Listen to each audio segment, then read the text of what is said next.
What's up, everybody? John Eric Polai here with My MMA News, and today's guest just defeated Danny Roberts by a second-round TKO at UFC London. Pleased today to be joined by Jonny Parsons. Johnny, nice to see you, man. Thanks for doing this interview. Really appreciate the time. Hey, thanks for having me, John. So, man, for you, right, not only the first UFC win, but first UFC experience in general. This was your UFC debut. You get to do it in a different country in London. You get an arena show your first time out. Just what was the first UFC experience like as a whole? Obviously, has to be a great one with the way that you were able to cap it off with the victory there. Yeah, it was it felt very different, but at the same time, I felt at home. You know, yeah, it was awesome to fight in the arena. The UK crowd, man, they're really good, man. The UK fans are awesome. And the full fight week experience too for you, right? The actual fight week itself, right? When you're in the UFC, I don't think people realize it's pretty lengthy process. You have a media day one day, there's poster signings, there's a day you got to go and pick up your fight kit. A lot of cool stuff a part of the first UFC fight week, as opposed to when you're on like a regional scene, we kind of just weigh in and show up on fight night. How did you enjoy that first full fight week experience? Oh yeah, it was amazing. They have some of the dietitians from the PI there, so from Tuesday all the way up to weigh-ins, well, and fight day, we had custom food made for us and things like that. Yeah, it's an amazing experience. It's awesome to get all the fight kit and the fight gear and all those things. So, yeah, I really enjoy fight week. Now, any nerves coming into the fight or not too bad? Yeah, definitely there was some nerves and stuff, and honestly, like I didn't really get any sleep all week.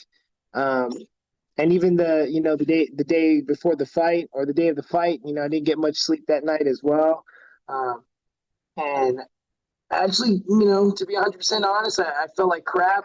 Um, after weigh-ins, or the day of weigh-ins, I was like dry heaving a lot in the morning, and after I weighed in and was trying to recover, pretty much sent from weigh-ins to even the whole day of the fight. I had a really bad pain in my chest and neck, and I was told it was probably due to the dry heaving I was doing Friday morning. But that's just part of the fight game. You can't always, in life, you can't always choose when you have to fight. And just kind of in the back, I just accepted. Hey, we're about to go in here and fight. It doesn't matter how I'm feeling. Like I got to go out there and perform. So. And the performance too, it's in enemy territory on top of it all. Of course, when you're getting your name announced, right, everybody's booing you and everything. What was it like being in enemy territory there?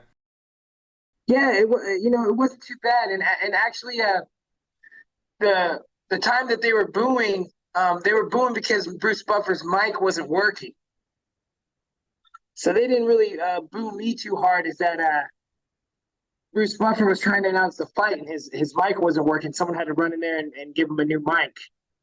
But one of the loudest times they booed, I think, was actually directed towards Buffer's mic not working. I just happened to be what they were showing on the screen. I wanted to ask you about that too. I noticed that Bruce Buffer's microphone wasn't working. What was going through your mind? Like, oh, here I am, my first fight, his microphone's not working. What? Like, it's almost like a bit of a cluster to be in your first time out there. Yeah, no, it was interesting, but yeah, it doesn't really throw me off too much. I think in life I have a hard time focusing on things, but the one time I've always been able to focus no matter what is when I got someone in front of me trying to hurt me. When I'm in that kind of situation, it's very easy to just kind of focus at the task at hand, and that's to get the win. All right, let's get into the action of this fight here. We'll start with the opening round. You were trying to walk him down. He's trying to use his reach advantage. I thought it was a very technical round. You both had moments. Just kind of take us through that opening round and kind of how you thought it went. Yeah, definitely. The first thing I like to do is, in a fight is kind of establish my defense. Kind of let my opponent know that like I'm not an easy target.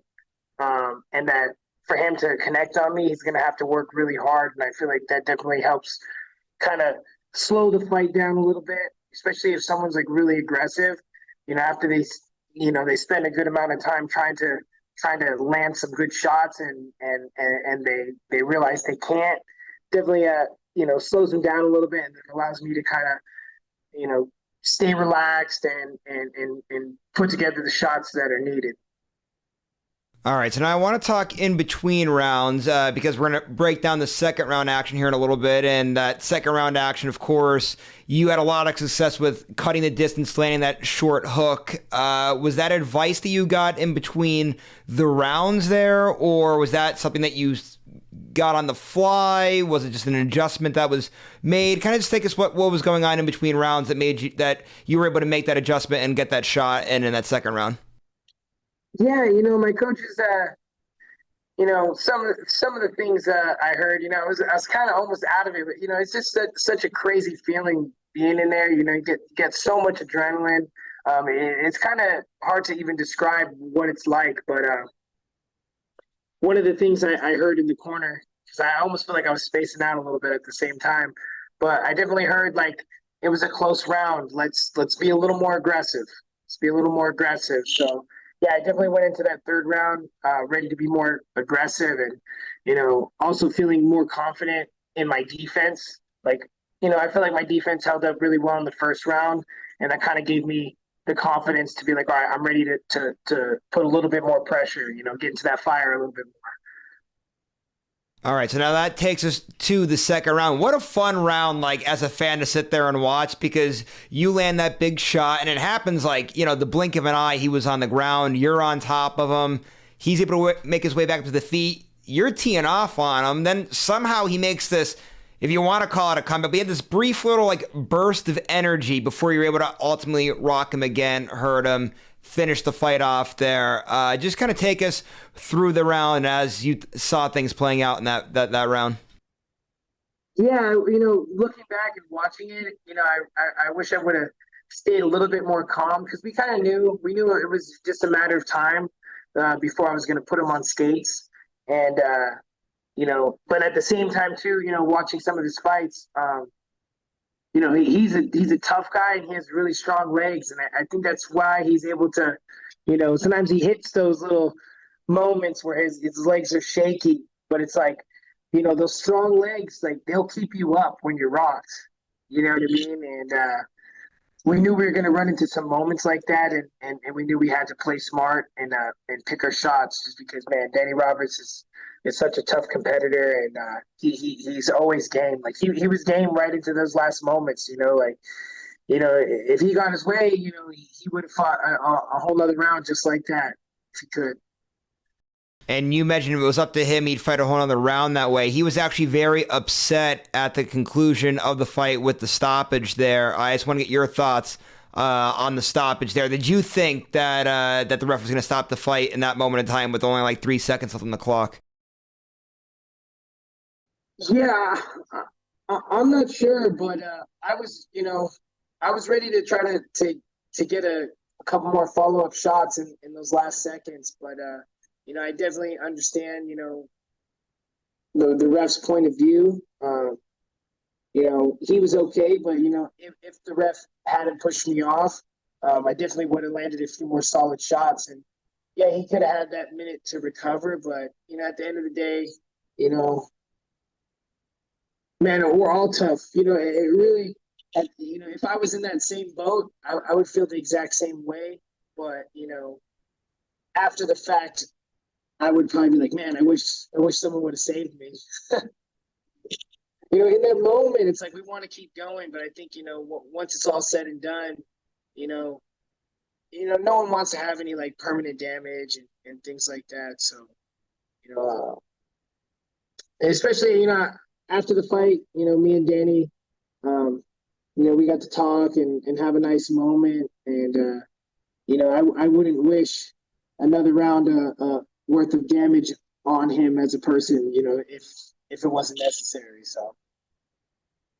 Yeah, it's great that you guys had that moment of respect then afterwards there. Let's talk now, though. Post-fight, you get on the microphone, big call out of Paddy Pimblett.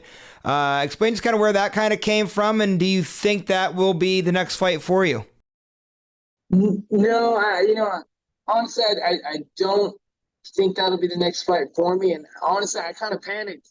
Michael Bisping, I was expecting him to maybe ask me a question, and he kind of just put the mic in front of me, and I just panicked, and this is like, I was kind of a little bit embarrassed with myself because I really was planning on calling out MVP, but just so much adrenaline, I just was like, I don't know what came over me. But yeah, I ran into Patty that night. He's a super cool dude. We took a picture together. Um,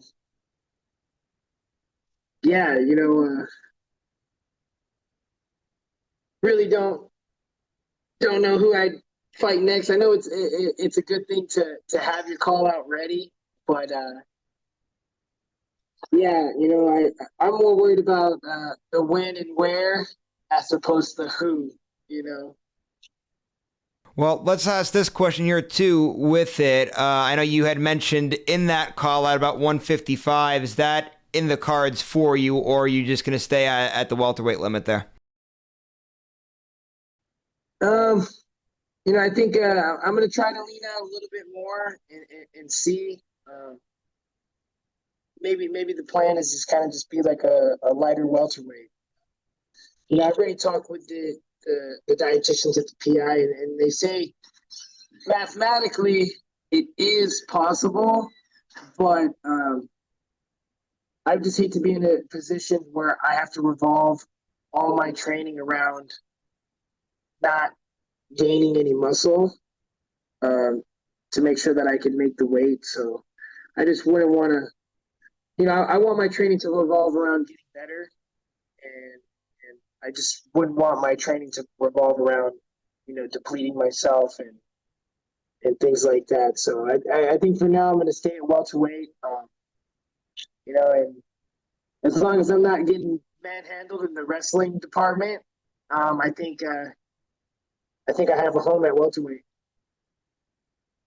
Gotcha, man. I know you mentioned too about, you probably should be more worried about the where and the when. Obviously, being a guy that fights in July, you probably should have the opportunity to get another fight in by the end of the year. I know that kind of things start getting tricky there of who gets the fight in the November, December, and who gets the January, Februarys. But is that the plan to fight somewhere in that next kind of area like that, hopefully later 2023 or worst case scenario, the early 2024 stages? Yeah, a perfect case scenario for me would be, getting to go to Abu Dhabi and fighting out there. I'd really love that. That would be awesome too. I know it's obviously a great venue. A lot of fighters want to fight on that card there. So I guess one last thing that I want to touch on here today before we wrap things up. Pretty interesting for you being the Muay Thai coach at Syndicate MMA. And then if it's not busy enough, being a UFC fighter, coaching a ton of athletes. Obviously, you have a wife and kids too at home. Just how the hell do you balance everything, man? Like, are you running on fumes? Like, do you ever sleep? Yeah, it's been really rough. So I actually cornered fighters every month from winning contender series up until about May this year. So when I accepted this fight and I started camp, and I started camp at 225 pounds, 15 weeks out, I kind of had to, I let the gym know and I let my students know that I was going to be teaching a little bit less and that I had to catch up on my own training. But now that my weight's down and I've caught up on my own training, I'm kind of ready to step back in that role of coaching. And yeah, I'm sorry, I didn't even kind of lost myself there what the question was. But yeah, The it's question definitely. was just how do you balance everything, that goes on? You're like between coaching, being a dad, being a full-time fighter, a lot on the plate Yeah, there. yeah, no, it's actually really hard to balance it, especially sometimes, my wife will get mad because, my class will end at a certain time, but I won't get home till a certain time. She's like, hey, you need to leave when you're done teaching. You need to come straight home. And a lot of times I just get caught up talking with the students and things like that. But yeah, it's definitely hard and plays a toll on the family, but I guess it's part of part of being a man, and you gotta just the balancing act is something that you're always working on. So yeah, I'm still working on it. All right, man. I appreciate all the time here today. Congrats again on the first career UFC win there. Just last thing before you head out for the day. Social media, so people know where to follow you at. You have any management, sponsorships, anything like that you got to plug? Floor is yours, man. Take it away. Yeah, you can follow me at Jonny Parsons. Spell like a physical jaw and a physical knee. Um, yeah, I like to thank Champix Meals, Insta Cryo, everyone at Syndicate and One Kicks Gym. Um, yeah, especially the Performance Institute. Without their support, I don't think I would have been able to make it to this fight.